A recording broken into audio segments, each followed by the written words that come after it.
convém lembrarmos apenas que essa é uma questão de ordem já vencida inúmeras vezes em outras ocasiões de outras CPIs, tanto da Câmara quanto do Senado, e também de CPIs mistas. Cito um exemplo: na CPI dos Correios e do Mensalão, inúmeros parlamentares que recebiam propina do Mensalão, do partido do deputado autor dessa questão de ordem, estavam lá participando da investigação da CPI. Portanto, essa é uma questão já vencida e passo nesse momento, então, ao fundamento jurídico regimental. Cumpre destacar, senhor presidente, conforme expressamente estabelece o parágrafo 1º do artigo 131, que a questão de ordem deve ser objetiva, indicar o dispositivo regimental em que se baseia, referir-se a caso concreto relacionado com a matéria tratada na ocasião, não podendo versar tese de natureza doutrinária ou especulativa. Ora, de plano verifica-se que a presente questão de ordem não merece sequer ser analisada, na medida em que não indicou qualquer dispositivo regimental pertinente, até porque não existe dispositivo sobre o tema nos regimentos das casas legislativas. Em última análise, tenta-se levantar uma tese meramente especulativa, sem amparo regimental e tampouco constitucional.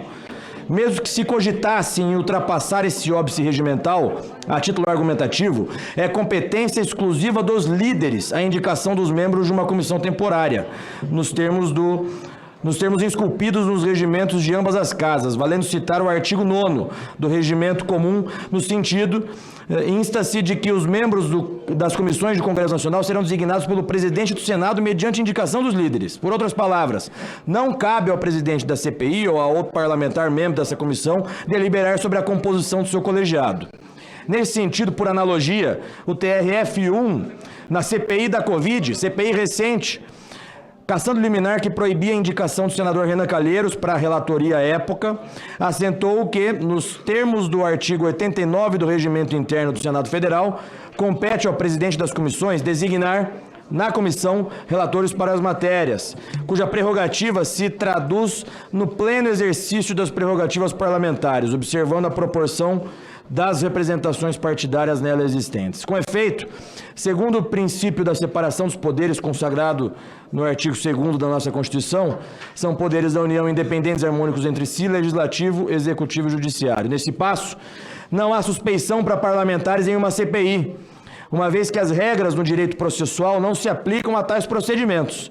Segundo manifestação do Procurador-Geral da República acerca do tema, dado o caráter eminentemente político da atividade parlamentar ora examinada, a elas são aplicáveis as regras de suspeição previstas no direito processual comum. Não bastasse, não é demais lembrar que os membros desse colegiado não julgam, não havendo assim que se falar em aplicação de sanções ou penalidades. Insta a consignar, portanto, que a CPMI não tem poder de julgar, não detém competência para punir investigados. A CPMI tampouco processa, porquanto tem a função primordial de investigar fatos determinados. Não pode, por exemplo, determinar medidas como prisões provisórias, indisponibilidade de bens, arresto e sequestro. Também não pode expedir mandado de busca e apreensão em domicílios.